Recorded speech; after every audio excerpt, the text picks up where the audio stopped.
Welcome back, Pythonians.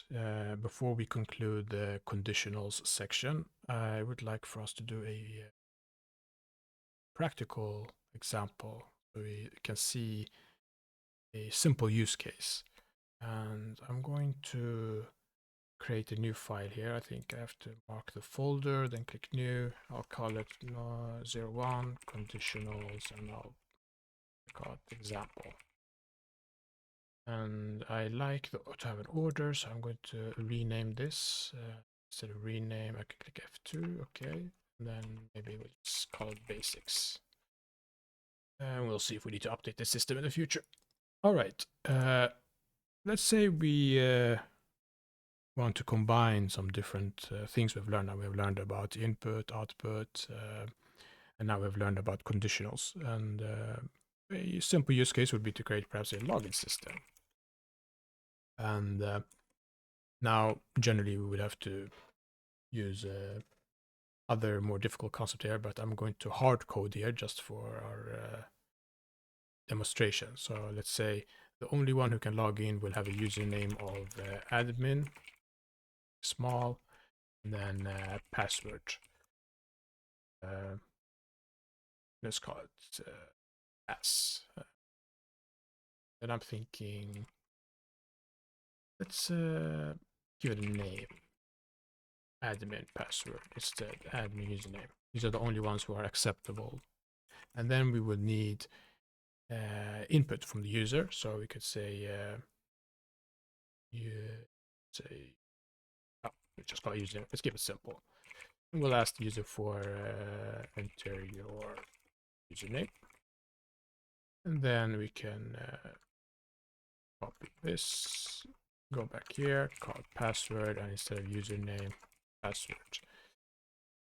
And then once we have these values, we need to check for we need to check if they both work out. So this will introduce something new for us. But let's start with the easy case. So we do our if username is equal to admin username, then we're supposed to be logged in. Else, this was not right. Let's just say invalid credentials. Should never expose what was exactly wrong, the username or password. Or never, never. But let's pretend we're doing things right now. Now, we only checked the username, but what if we want to check password? Now, you might be thinking we can use a nested if statement. And let's see how that looks. So if password equals to admin password. And then in here we can just put a pass temporarily. We see we are using these two equal signs, and if we remember from the comparison operators at the top here, we had equal to. Now, this kind of construct has some downsides. First of all, if their username was an approved admin username, then we enter this block where we are in here. But if their password was not an admin password, we skip this block and could say step 1, step 3. And now I think, let's use print statements. It could be, say, step 1. Username was correct. And then we'll do here print step 2. Password was correct. And we can now finally remove this pass. And as you see, we could have multiple statements here. We don't need to just be one. We can do a lot of things here. We can do calculations. Calculate something like 5 plus 2. So there's no limit. And then here we would have our step 3. Say we are done, I guess. And we can now finally remove this pass. Now let's run this. Let's say I run it like this. It asks me for my username. Let's say I got it wrong. I call it add and then password 5, whatever. It says invalid credentials because it already failed at this stage. And by failing there, we automatically jump to the else statement. So this became false, and we got to this point. Now, let's run it again and say I got the admin right, and then I got the password wrong. So we see we enter, because this is true, we enter the block here. Print step 1 was correct, but this was false, so we never enter here and execute this line. But we come here, and we see it by the output, step 1 and step 3. Now let's do this again, and let's get both right. Admin, and the pass was pass. Now we see step 1, step 2, step 3. But still, not the best structure. Now, we have something called and or, and all programming languages have them. In other programming languages, we have the and construct, which we will see as these symbols of them. And then we have the or construct, which will be these pipes. So what we could have done here is we could have said if username is equal to admin username and password is equal to admin password, then we can do this and we can remove our nested if statement. But now we see this symbol doesn't work, and it's because Python likes to be more similar to language, so they actually use and, the keyword and we see it's a little darker blue. It's a reserved keyword. And now if I run this, and I got both wrong, add and to, then invalid credentials, of course, but admin and I got the password wrong, both are invalid. And then let's run it again, and this time we get both right, admin and pass. Username was correct, password was correct. So for this to be considered true, both have to be true. This has to be true, and this has to be true.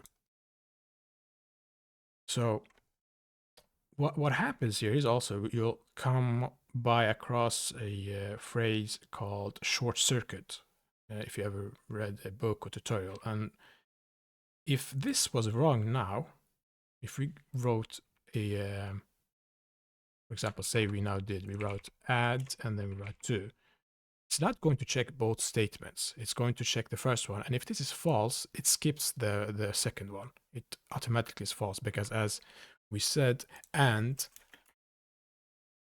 both have to be true.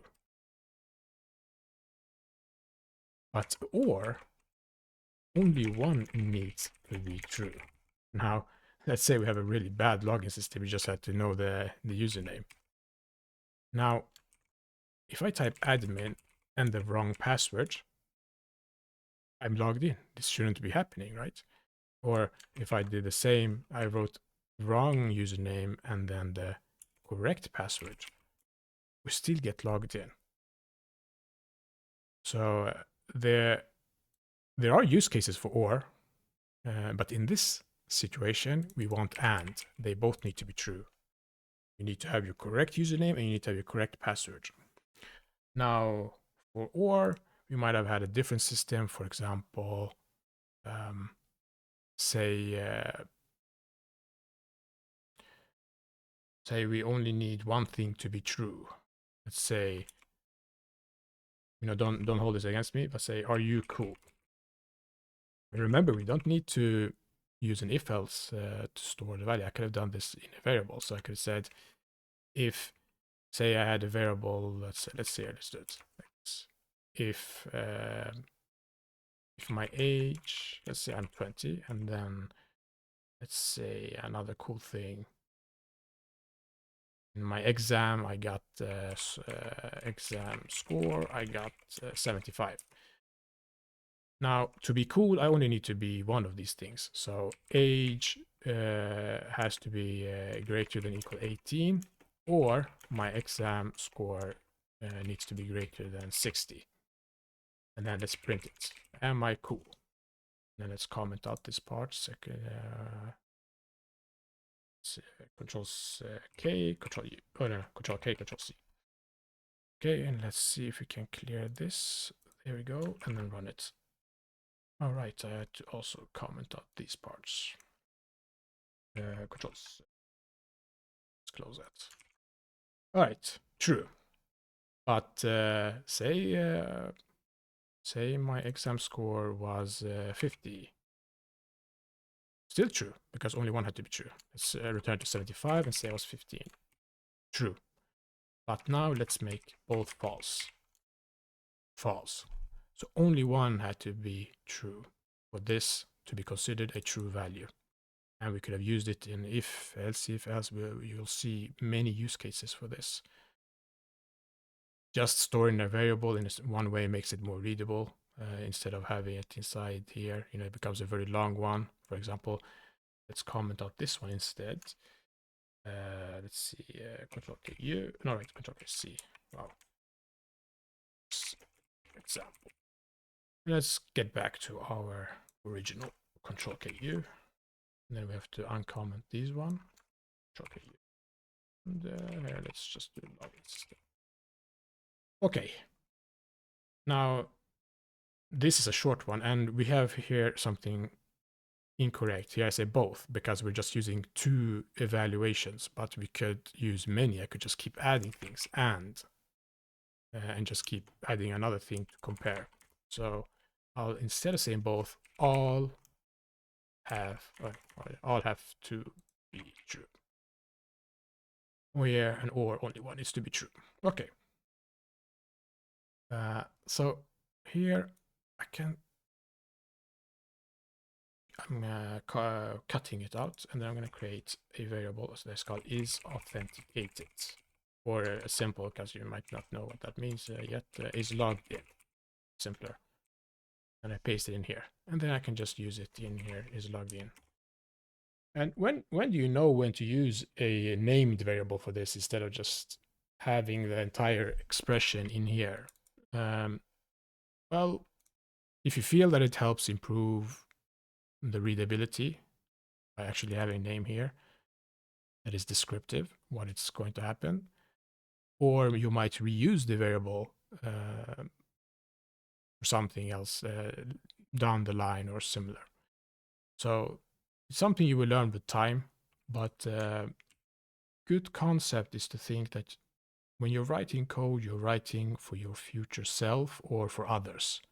And then your thinking might change. Instead of using, for example, very easy usernames, for example, instead of username, you might have used you here as a variable, or password for pass. Right now, you're like, okay, I know what this is, but when you come back to this tomorrow, in a week, and your mind has to work harder to get to comprehend, to understand all the code again. The cognitive load, the workload.